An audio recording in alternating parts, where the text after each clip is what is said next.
نحمده ونصلي على رسوله الكريم اما بعد اعوذ بالله من الشيطان الرجيم بسم الله الرحمن الرحيم قل يا ايها الكافرون لا اعبد ما تعبدون ولا انتم عابدون ما اعبد ولا انا عابد ما عبدتم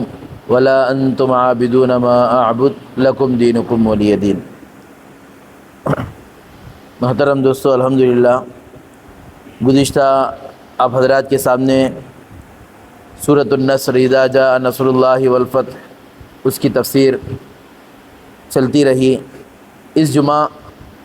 اس ہفتے الحمدللہ آپ حضرات کے سامنے سورہ کافرون قل یا ایھا الکافرون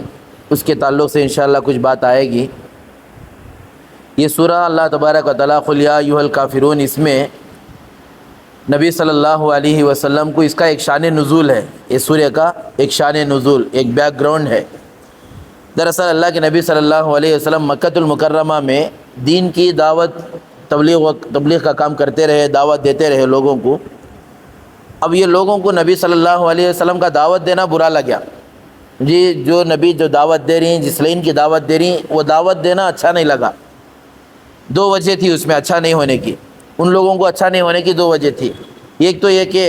حقیقی محبت پیدا کر لیے تھے، بھئی یہ معبود جس کو ہم بنا کر ہی، یہ بت کو جو بنا کر ہی، یہ حقیقی ہمارا معبود ہے، ایک وہ۔ اور ایک طبقہ وہ تھا جو بڑے تھے، بڑے بڑے لوگ تھے، جسے سردار جسے بولتی ہیں، قبیلے کے سردار، قوم کے بڑے بڑے سردار تھے۔ اب یہ سرداروں کو بات معلوم ہوئی کہ ایک نبی ہے محمد صلی اللہ علیہ وسلم، لوگوں کو دین کی دعوت دے رہی ہیں، اللہ کی طرف بلا رہی۔ جب ان کو بات معلوم ہوئی تو ان کو یہ بات بھی معلوم تھی کہ انہوں جو اللہ کی طرف دعوت دے رہی ہیں، اللہ کی طرف بلا رہی، یہ حقیقی معبود اللہ ہی ہے، حقیقی معبود اللہ تبارک و تعالیٰ ہی ہے۔ ہم جو بت بنا کر ہی اپنے ہاتھوں سے، یہ جو بت ہیں یہ بیکار ہیں، یہ کوئی کام کے لائق نہیں، بیکار ہیں، یہ کچھ بھی لائق نہیں ہے۔ ان کو بھی معلوم تھا، جو بڑے بڑے سردار تھے ان کو یہ بات معلوم تھی، پھر بھی ماننے سے انکار کرتے تھے، نبی صلی اللہ علیہ وسلم کی بات چلنے نہیں دیتے تھے، نبی صلی اللہ علیہ وسلم کی بات چلنے نہیں دیتے، یہاں تک کہ بیچ میں نبی دعوت دیتے تو بیچ میں آ کر رکاوٹ ڈالتے تھے۔ اس میں ان کی بڑا مسئلہ ان کا یہ تھا، اگر لوگ ان کی بات مان لیے تو ہماری بات ماننے سے انکار کر دیں گے۔ اب بھائی سردار ہے، قوم کا بڑا آدمی ہے، قوم کا نوجوان اٹھ کر کام کر رہا ہے، اب لوگ کیا کریں گے؟ محمد صلی اللہ علیہ وسلم کی بات مانیں گے۔ جب نبی کی بات مانیں گے، ماننے والے پورے کے پورے نبی کی طرف ہو جائیں گے۔ اب ہم سردار ہو کر، اتنے بڑے بڑے آدمی ہو کر بھی فائدہ نہیں ہوا۔ ان کی بات، ہماری بات کہاں نہیں چلتی کہ ہماری کرسی کہاں کمزور ہو جاتی، کہ ہمارا روب دبدبہ کہاں کم ہو جاتا، کہ بھئی ہمیں سردار ہیں، اب ہماری بات نہیں مانے، لوگ کیا کرتی ہیں؟ اب نبی کی بات ماننا شروع کر دی۔ جب نبی کی بات ماننا شروع کرے، ہماری بات خود بخود انکار کر ڈالتی ہیں۔ جب ہماری بات انکار کر ڈالے، سردار کی بات نہیں مانے، اب ہماری سرداری کیا ہو جائے گی؟ خطرے میں پڑ جائے گی۔ یہاں ناک کا مسئلہ، ہماری سرداری خطرے میں پڑ جائے گی، ہماری نہیں چلتی، ہماری سرداری خطرے میں پڑ جاتی، ہمیں جو بڑے بن کر ہی وہ ہمیں بڑے نہیں رہتے، ہمیں چھوٹے ہو جاتی۔ یہ مسئلہ آ گیا تھا، جس کی وجہ سے انہوں کیا کرے؟ مشورہ کرے، میٹنگ کر 3 آدمی نبی صلی اللہ علیہ وسلم کی خدمت میں آئے، نبی صلی اللہ علیہ وسلم کے پاس آئے۔ عاص بن وائل ایک آدمی، عاص بن وائل وہ بھی سردار، عتبہ ایک آدمی، اسود نامی ایک آدمی، یہ 3 آدمی نبی صلی اللہ علیہ وسلم کے پاس آئے۔ آ کر کہنے لگے،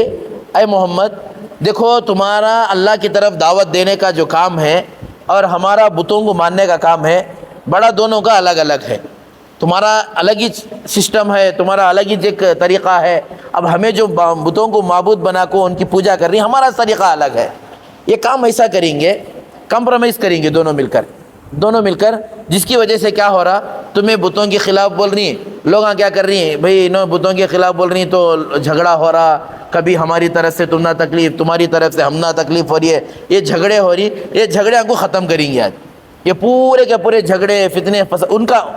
یعنی انہوں بولتے تھے، یہ پورے ختم کر ڈالیں گے ہمیں۔ اچھی بات ہے بھئی، بہت اچھی بات ہے، کرنا کیا ہے؟ اب دیکھو یہ 3 آدمیاں کرنا کیا ہے، فیصلہ لے لگوائے تھے۔ کیا بول کو؟ اے محمد ایک کام کرو، 1 سال، پورا 1 سال ہمیں کیا کرتی؟ اللہ کی عبادت کرتی، ایک اللہ کی عبادت کرتی۔ وہ 1 سال میں ہمیں بتوں کی عبادت نہیں کرتے، بتوں کی پوجا ہرگز نہیں کرتے۔ اچھی بات ہے۔ اب پھر دوسرے سال تمہیں کیا کرو؟ تمہیں اللہ کی عبادت نہیں کرنا، تمہیں بتوں کی عبادت کرو۔ فیصلہ دیکھو کیا بھاری لے کہیں گی، اے محمد کیا کرو، ہمیں ایک سال تمہارے اللہ کی عبادت کر دی، تو ہمیں دوسرے معبودوں کو پوچھتے نہیں، کیا بھی نہیں کرتے، تمہیں کیا کرو پھر آئندہ سال کیا کرو، تمہیں ہمارے بتوں کی عبادت کرو۔ یہ اس کے پیچھے نبی صلی اللہ علیہ وسلم صاحب بھائی یہ نہیں ہو سکتا یہ کام۔ کئی کو کہتا اب مسئلہ کیا ہوگا تھا، انہوں بھی اللہ کو مانتے تھے، اس میں بھی ان کا فائدہ تھا، انہوں کیسا بھی اللہ کو مانتے تھے، اور اس میں فائدہ ان کا کیسا اللہ کو مانتے تھے، یہ سال اللہ کو مان لیں گے، پیچھے جا کو ہمارا کام ہمیں کریں گے، بات کے پکے نہیں، بات کے سچے نہیں، اب مسئلہ ختم۔ اب جب نبی دوسرے سال ہمارے معبودوں کی عبادت کرے تو ہم بھی مضبوطی آ جاتی کہ نبی ہمارے کیا کر ڈالے، بتوں کی عبادت کر ڈالے، نعوذ باللہ۔ ایسا تو ہرگز نہیں، یعنی ان کی سوچ ایسی تھی، اگر نبی بتوں کی عبادت کر ڈالے تو انہوں پھر اس کے بعد دعوت دیے تو ہمیں بولتی ہیں ایک سال انہوں کر لینی، ایک سال ہمیں کر لینی، دو کو مل کو ہمیں کاما کر لے جاری میں ہنسی خوشی سے، میاں ہمیں کیا ہی پورے بھائی کی طرح چل لے کو ہی، یہ مسئلہ یہ ہرگز نہیں ہو سکتا۔ اب سوچے یہ بھئی یہ تو مسئلہ گڑبڑ میں آ گا، یہ بات نہیں بنی، اب کیا کریں گے، ایک دوسرا بھی رکھے، کمپرومائز کے واسطے ایک دوسرا رکھے، کیا رکھے، کام کرو، نبی صلی اللہ علیہ محمد صلی اللہ علیہ وسلم کام کرو، آپ مسجد حرام میں آتی، نماز پڑھتی، عبادت کرتی، اس وقت بیت اللہ میں بہت سارے بتاں رکھے ہوئے تھے، اب تمہیں نماز پڑھ لے بعد کیا کرو، ذرہ خالی چھی کو چلے جاؤ، بتاں کو رتی کیا کرو، چھی کو چلے جاؤ، اب بولتی نہیں مغلق چلے جاتی نا ہندما، ایسا غیر مغلق جاتی نا دور سے، ایسا کر لے چلے جاؤ، یہ بھی ہرگز نہیں ہو سکتا، کیسا ہو سکتا بھائی، ایک اللہ کی عبادت، یہ قل یا ایھا الکافرون لا اعبد ما تعبدون، یہ ہے یہاں انکار کرنے کا، لا اعبد ما تعبدون، اب یہ بھی ہو گیا لا اعبد ما تعبدون، جن بتوں کی تم عبادت کرتے ہو، لا اعبد ہرگز میں نہیں کروں گا، ہرگز ایک سال بھی نہیں مانتا، ایک سال بھی نہیں، اچھا کعبۃ اللہ میں نماز پڑھ لے چھیلے گئے، ہرگز لا اعبد ما تعبدون، جن کی تم عبادت کرتے ہو، لا اعبد ما، ہرگز ان کی عبادت ہرگز نہیں کروں گا، کھلا نبی صلی اللہ علیہ وسلم نے کہا۔ اب پھر بولے جانے لاسٹ میں اور ایک کام کر ڈالو، کیا کام، کہنے لگے ایک کام یہ کرو، جو ہمیں بتوں کی عبادت کر رہی، ہمیں ان کو پوج رہی، ہمیں ان کو مان رہی، تمہیں دیکھ لے کو خاموش رہ جا، کیا بھی بولو نہ کو، انہوں برے ان کی عبادت نہ کو کرو کر کو تمہیں بولو نہ کو، خاموش رہ جا تم۔ نبی صلی اللہ علیہ وسلم آگ کو چھینسو کئی کو حق بات پہنچانے کے واسطے، حق کی دعوت دینے کے واسطے، سیدھا راستہ دکھانے کے واسطے، اب نبی خاموش رہنے کا مطلب بھئی یہ اجازت ہے، ایک آدمی ہے، پڑھا لکھا آدمی ہے، کوئی اچھا آدمی ہے، ایک غلط ہوتے ہوئے دیکھ کر خاموش رہے گا تو مطلب کیا اس کا، بھئی یہ کام صحیح ہے۔ ایک اسٹوڈنٹ کلاس میں غلط سبق پڑھ لے کو ہے اور ٹیچر بیٹھ کو دیکھ لے کو ہے، غلط پڑھ رہا انہیں غلط آنسر دے لے کو ہے، خاموش بیٹھ لے دیکھ کو ہے، اس کا مطلب کیا، بھئی وہ جو پڑھ رہا انہیں اسٹوڈنٹ یہ سمجھتا کہ ہمارے جو ماسٹر ہیں، ہمارے جو ٹیچر ہیں، ہمارے جو استاد ہیں، ان کو یہ سبق انہوں سن کو بھی خاموش رکھے گا تو میں پڑھ رہا ہوں سو صحیح، یہ مطلب ہو جاتا ہے۔ اس وجہ سے نبی صلی اللہ علیہ وسلم صاف انکار کر ڈالے، لا اعبد ما تعبدون، میں ہرگز تمہاری عبادت بھی نہیں کرتا، تمہیں جن چیزوں کی عبادت کرتی میں عبادت بھی نہیں کرتا، اور جس چیز کے واسطے اللہ تبارک و تعالیٰ مجھے بھیج کر ہی میں ان کے خلاف ہی کام کرنے والا ہوں۔ اللہ مجھے وحدانیت کی دعوت دینے کے بھیج کر ہے، ایک اللہ کی دعوت دینے بھیج کر ہے، میں ایک اللہ کی دعوت دیتا ہوں، اس کے علاوہ میرا دوسرا کام نہیں ہے۔ وحدانیت، یہ سورہ میں اللہ تبارک و تعالیٰ کیا سکھاری، وحدانیت سکھاری اللہ تبارک و تعالیٰ، ایک اللہ کو مان کر زندگی گزارنا، بھئی کبھی بھی کمپرومائز کے ساتھ نہیں چلنا، وہ بھی کر لیں گے، یہ بھی کر لیں گے، یہ بھی صحیح وہ بھی صحیح، ایسا نہیں چلتا شریعت میں، ایک صحیح ہے تو یہ غلط ہے، ایک صحیح ہے تو یہ غلط ہے، یہ بھی چل جاتا، یہ بھی چل جاتا، ایسا بھی صحیح، ایسا بھی صحیح، ایسا ہرگز نہیں۔ اللہ تبارک و تعالیٰ ہم بھی اس میں ایک سبق دے رہی، لا اعبد ما تعبدون، عبادت اسی کی کرو اللہ کی، کبھی کمپرومائز میں آ کر ان کو خوش کرنے کے واسطے عبادت میں ہرگز مت کرو۔ بہت سارے آدمیاں کیا کر رہی ہیں آج، بھائی چارگی بڑھانے کے واسطے، اخوت پیدا کرنے کے واسطے، ایک دوسرے کو خوش کرنے کے واسطے کیا کر رہی، عبادت ان کے بھی عبادت کرنے لگ رہی، پوجے کرنے لگ رہی۔ اب یہاں مسلمان ہو کو فائدہ کیا ہوا، بھئی الحمدللہ دوسرے بہت سارے چیزیں کریں گے، اگر ہمارا ہندو بھائی اگر پریشان ہے، غیر مسلم اگر پریشان ہے، ہم کھلائیں گے پلائیں گے، اپنا پیسہ لگائیں گے، جان مال کی قربانی دے دیں گے اس کے لیے، لیکن عبادت میں کمپرومائز نہیں کریں گے۔ یہ اللہ تبارک اسی کا نام وحدانیت ہے۔ بھئی پریشان ہے ہمارا ہندو بھائی، ہمارا بھائی ہے وہ، ہندوستان کے اعتبار سے ہمارا بھائی ہے، ہمارا بھائی ہے وہ، لیکن پریشان ہے، سب کچھ دینے کے لیے تیار ہیں، لیکن کمپرومائز میں آ کر اسے خوش کرنے کے واسطے ہم بتوں کی عبادت ہرگز ہرگز نہیں کریں گے، ہرگز ہرگز کسی بھی معاملے میں یہ اللہ کو برداشت نہیں ہے۔ اسی کا نام وحدانیت ہے۔ اگر ہمیں کمپرومائز میں آ گئے تو یہ ان کو خوش کر ڈالیں گے، ذرا انہوں بھی خوش ہو جان دے، ہمیں بھی خوش، ہمیں ہمارے عیدہ میں انہوں آتی ہیں، ہمیں بھی ذرا ناچ لیں گے، ہمیں بھی ذرا ناچ ڈالیں گے، گنپتی میں ناچ ڈالے تو کیا ہوتا، ناچ ڈالیں گے، انہوں بھی خوش ہمیں بھی خوش، انہوں محرم میں ساتھ دیتی نا ہمیں بھی ساتھ دے ڈالیں گے۔ یہاں اگر سوز ڈالے ہمارا مسئلہ گیا، وحدانیت ختم ہوگی، جو وحدانیت ہے وہ وحدانیت ختم ہوگی۔ یہ سورہ میں اللہ تبارک و تعالیٰ آیت ریپیٹ کر کر کر اللہ تبارک و تعالیٰ بتا رہی، لا اعبد ما تعبدون ولا انتم عابدون ما اعبد، یہ پورے کے پورے اللہ تبارک و تعالیٰ، یہ انشاءاللہ ترجمے کے ساتھ میں بتاتا ہوں میرے دوستو۔ یہ چیزاں تھے، یہ چیزاں ہونے کے بعد نبی صلی اللہ علیہ وسلم انکار کرنے لگے، یہ نہیں ہوتا۔ اس کے بعد اللہ تبارک و تعالیٰ یہ سورہ کو نازل کرے۔ یہ سورہ نازل ہونے کے پیچھے راز کیا تھا، کہانی کیا تھی، قصہ کیا تھا؟ یہ قصہ تھا، قل یا ایھا الکافرون، اے نبی صلی اللہ علیہ وسلم آپ کہہ دو اے کافرون، یا ایھا الخل کا مطلب کیا؟ کہو، بولو، یا ایھا الکافرون، اے کافرون۔ حالانکہ اللہ یہ مخاطب کافر کو، اس زمانے میں کافر کو کافر بولے تو بھی ان کو غصہ آتا تھا، کافر کو کافر بولے تو بھی ان کو بھی پسند نہیں تھی یہ بات، ہم نہ کافر بولنا یہ ان کو بھی پسند نہیں تھی، لیکن پھر بھی اللہ تبارک و تعالیٰ مخاطب کر کر کہے یا کافروں کئی کو۔ اس کی وجہ یہ ہے کہ بھئی اب بات معلوم ہوگی تھی، ان کو کتابی دعوت دو، کتابی سمجھا لو، انہیں سمجھنے والے نہیں، جب انہیں سمجھنے والے نہیں، اب کھلا بول ڈالو، آج نہیں تو کل بولنا ہے،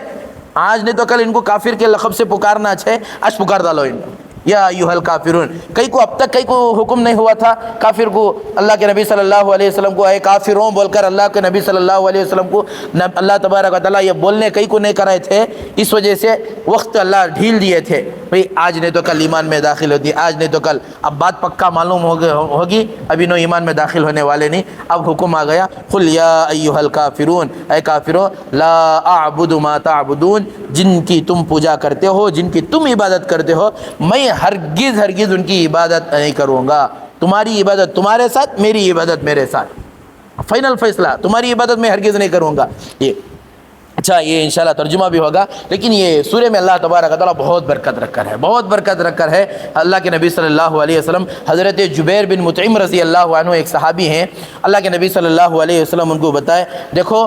میں آپ کو سفر میں اگر آپ پر امن رہنا ہے، سفر میں امن کے ساتھ رہنا ہے، سکون کے ساتھ رہنا ہے، تمہارا سفر آسانی سے گزرنا ہے، کوئی حادثہ نہیں ہونا، کوئی پریشانی نہیں ہونا، کوئی آفت نہیں آنا سفر میں آسانی سے جانا، آسانی سے واپس اپنے گھر کو واپس آنا، تو ایک کام یہ کرو کہ تم قل یا ایھا الکافرون کا معمول بنا لو، سفر میں جاتے وقت اس کو پڑھ لو، اللہ تبارک و تعالیٰ یہ سورہ کی برکت سے تمہارا سفر آسان کرے گا۔ اس کے بعد حضرت جبیر بن مطعم رضی اللہ عنہ کہتے ہیں، یا رسول اللہ، واقعتاً میں سفر میں بہت زیادہ جاتا رہتا ہوں، آتا رہتا ہوں، میرا سفر ہوتے رہتا ہے۔ خود حضرت جبیر بن مطعم رضی اللہ عنہ کہتے ہیں، اس کے بعد سے میں خود اپنی زندگی میں اس کے برکات دیکھا، سفر میں جب نکلتا قل یا ایھا الکافرون پڑھ لیتا، پر امن میرا سفر ہوتا، سکون سے سفر ہوتا، عافیت والا سفر ہوتا، یہاں تک کہ سفر میں کھانے کی تنگی پہلے ہوتی تھی مجھے، لیکن یہ سورہ پڑھنے کے بعد کھانے، رزق کی برکت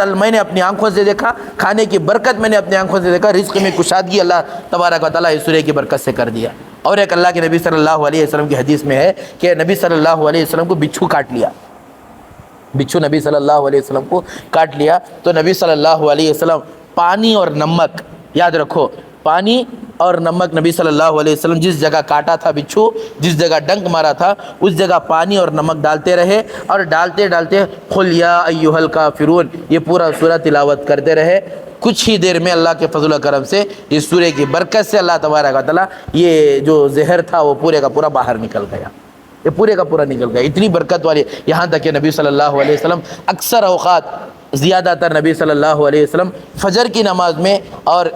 مغرب کے بعد یا عشاء کے بعد کہ نماز فجر کی سنت میں قل یا ایھا الکافرون پہلی رکعت میں، قل ھو اللہ احد دوسری رکعت میں، یہ پڑھنے کا معمول بنا لیے تھے۔ اور سونے سے پہلے نبی صلی اللہ علیہ وسلم 4 قل پڑھ کر نبی صلی اللہ علیہ وسلم سوتے تھے، 4 قل پڑھ کر سوتے تھے۔ اسی وجہ سے یہ میری بات نہیں، حضرت پڑوس ملک کے حضرت مولانا پیر ذوالفقار صاحب دامت برکاتہم جو ہیں ایک وظیفہ بتا کر ہیں 4 قل کے بارے میں، جو آدمی الحم کا سورہ، ایت الکرسی اور 4 قل، یہ اللہ والوں کا عمل ہے۔ 4 قل جو آدمی پڑھ لیتا ہے، یہ سوچ کر پڑھ لیتا ہے اللہ مجھے دنیا کی تمام مصیبتوں سے دور فرما اور تکالیف سے دور فرما، میں جو دشمنوں سے میری حفاظت فرما، حاسدوں سے میری حفاظت فرما، ہر شرور و فتن سے میری حفاظت فرما۔ اللہ تبارک و تعالیٰ اس سوروں کی برکت سے اللہ اس کی حفاظت کرتے ہیں۔ اتنی قیمتی سورے ہیں۔ دعا کرے اللہ تبارک و تعالیٰ مجھے بھی اور آپ کو بھی کہنے سننے زیادہ عمل کی توفیق عطا فرمائے۔ اب 2 آیتیں ہوئے، قل یا ایھا الکافرون لا اعبد ما تعبدون۔